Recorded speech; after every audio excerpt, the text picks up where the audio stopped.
Hey guys, DC Network here, coming at you with another video. About 6 months ago, I made a video on this channel discussing how the new Bakugan reboot, being Bakugan 3.0, the third generation of Bakugan, was most likely being cancelled, and essentially it was all speculation on my part, just kind of reading the tea leaves and seeing what was happening within the market of Bakugan, if you will. It seemed to me like things were winding down, and if you haven't seen that video, I'll leave a card up above to it. But in the time that's passed since then, it seems like I was right. It seems like I was spot on with what was going on, and that's because in the 6 months that have passed, really no new releases have been happening for Bakugan. So at the point in time when I made that video, there were 2 waves out for the Bakugan reboot, with the third wave starting to roll out. But the third wave really wasn't hitting store shelves like the prior 2 waves did. Then all of a sudden wave 4 came out, and you're lucky to come across any wave 4 figures in your local stores. I've noticed for me personally that the local Target I tend to go to, they've actually put a lot of Bakugan products on clearance, and they're completely scrapping the Bakugan section of their stores in favor of putting Beyblade X there instead. So it seems like Bakugan is on the way out. Furthermore, as I mentioned before with Wave 4, you're lucky to come across any Wave 4 figures. The only place I've seen a couple of them is at a Walmart that's a little bit of a ways away from me, but I picked up a couple there. But other than that, you're not going to find any Wave 4 Bakugan. And there's Bakugan that are on the original collector sheet for Gen 3 that haven't ever been released. You can't find them, and it looks like they're seemingly not going to be released, because on top of all of that, if you're still not convinced Bakugan has been canceled, the anime, the TV show that,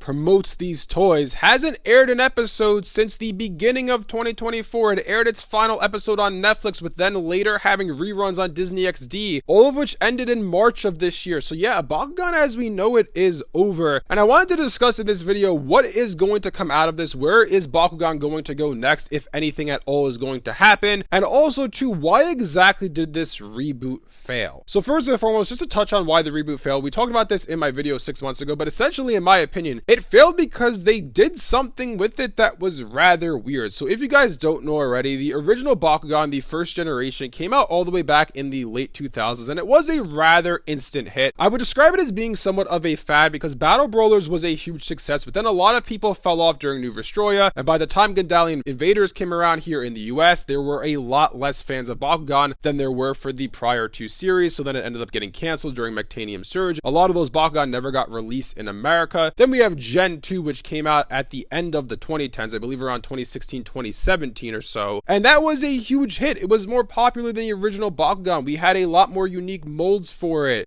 Ultra Bakugan, they were really trying to make this into a larger game, and all of a sudden, as we start to get into the 5th series of the 2nd generation of Bakugan, being Legends, we see that it was cancelled in favor of rebooting it a 3rd time in the form of Bakugan 3.0, Bakugan Generation 3, and obviously it was a massive failure as it didn't even make its way through a single year being on store shelves. And I think the reason why it was a failure is just because if you look at the first 2 generations of Bakugan, while yes, they are different in some ways, the general concept of Bakugan is still the same. You still have these little toy marbles that pop open and reveal a little monster inside, and there's a game tied around them. You still have the elements or attributes, whatever you want to call them depending on the generation you're referring to. They're all in place with Pyrus, Chaos, Aquos, Ventus, Darkus, and if you're in the OG Bakugan, Subterra. If you're in the new Bakugan Gen 2, then it's Arulus. But nevertheless, it's the same general concept there. The 3rd generation of Bakugan just wanted to be something that Bakugan was never meant to be. They wanted to turn them into a hybrid between Bakugan and Beyblade, with the bottom half of these Bakugan coming with ripcords that you could use to spin them onto the cars. Instead of being a part of attributes or elements, they decided let's make it clans instead. We'll have it be a dragon clan, an aquatic clan. We'll have there be an insect clan, a misfit clan, and so on, making the game drastically different than it was before, and quite frankly, making it a little bit confusing as well, because they still kept the colors around. I'm still not quite sure what the colors signify in the 3rd generation of Bakugan, but nevertheless, I think the reason why Bakugan Gen 3 failed is because it was too convoluted, it didn't know what it wanted to be, and it departed too much from what the original 2 iterations of Bakugan were, and that was a toy game with these little marbles that had different attributes and elements, and it was pretty straightforward, and this version of it just really wasn't. As for what's next for Bakugan, I really don't think anything's going to come next for a while. The weird thing about it is, generally speaking, when you reboot a franchise, the whole point of rebooting a franchise is because your prior iteration failed, or your prior iteration was over for a long time and you want to bring it back. So for example, with Bakugan Gen 1, it ended back in the late 2000s, early 2010s. There was no Bakugan for 5, 6, 7, 8 years, so they decided, okay, let's reboot the thing with Gen 2, and Gen 2 came out. Then as Gen 2 started to wind down, when Evolutions came out, then Legends started to fail, they decided, okay, let's do a quick pull the plug on this, we'll panic, let's reboot it again with something unique and different to try to save Bakugan, and that did not work. Now that that failed again, do you then reboot Bakugan another time immediately after the third generation failed, or do you wait a bit and not make Bakugan again, have it disappear for a while, and then come back for the next generation of kids? I think the latter that I just suggested is the way they should go. I don't think they should make a fourth generation of Bakugan, just because in my opinion, the fact that they made a third generation of Bakugan literally 6 months after Legends came out was just a mind-boggling decision to begin with, because I feel like if your prior iteration is failing, this generation of kids are no longer interested in Bakugan, then it's probably not a great idea to come out with another version of Bakugan that departs a lot from what the original was just to try to keep it on store shelves. I just feel like from the get-go this was set up to fail, just because the interest was waning already. You're kind of doing a panic move to save it, which that's not going to work, especially when you kind of butcher what the concept of Bakugan are and make this weird concoction, this weird Frankenstein that's a Bakugan Beyblade hybrid. So with that all being said, I feel like, as I said before, the best course of action, and this is what I think they're probably going to do, is to take a break from Bakugan for at least 2 to 3 years, maybe 4 or 5 years, and then come back and revisit it for the next generation of kids and reboot it once again, which I don't know if they were to do so, what avenue they would take. Would they just do another version of Gen 1 or another version of Gen 2, or would they try something completely different like they did with Gen 3? I would say if you're taking a 4 to 5 year hiatus from Bakugan, I would think the best course of action would be to just reboot Gen 1, honestly, or reboot Gen 2, a similar concept to that. And something that they could do, which they didn't do for Gen 2, which was odd, is they didn't reuse any of the prior Bakugan from Gen 1. The only one they really reused was Dragonoid, and I know there was a Garganoid, and there might have been a Ravenoid as well, but other than that, all of the Gen 1 Bakugan were never brought over into Gen 2. So something that they could do in a potential Gen 4 is kind of make it like your all-star lineup of Bakugan, if you will. You could start to reintroduce Bakugan from Gen 1, reintroduce fan favorites from Gen 2, while also introducing brand new Bakugan to the franchise, so you have your all-star lineup, if you will. So what I mean by this is obviously Dragonoid's going to be there, but let's say they decide to bring Hydronoid in from Gen 1, then they decide to bring Nilius in from Gen 2, and you have this kind of mix and match of these fan favorite Bakugan plus these new Bakugan to go along with it. That's the avenue I would want them to take if they decide to do a Gen 4 in the not too distant future. But as I said before, if I had to guess, if I had to put money on it, I really don't think anything new is going to come for Bakugan in the not too distant future. It's been a year since Gen 3 came out. It has been canceled, obviously, as we discussed in this video. There's no leaks, there's no rumors on any potential new line for Bakugan, and as I said before, stores have started to clear them off of their shelves, put them on clearance. So with that all being taken into account, I think Bakugan is going to take a break. I think Spin Master is not going to come out with the 4th generation. I think it's going to disappear for at least 2 to 3 years before we actually see what's next for Bakugan, before we actually get to see what's next for this franchise. Anyways, let me know in the comment section below what you guys think about all of this. What do you guys think about the state of Bakugan right now? And do you agree with me that it needs to disappear for a little while before they decide to reboot it again? And would you like to see a mix and match of some of the fan favorite Bakugans plus some new ones for Generation 4, kind of like an all-star lineup plus some new members added to the cast, if you will? If you guys enjoyed this video, be sure to leave a like and subscribe to see more content like this from DC Network. Thanks for watching, and I'll see you guys next time.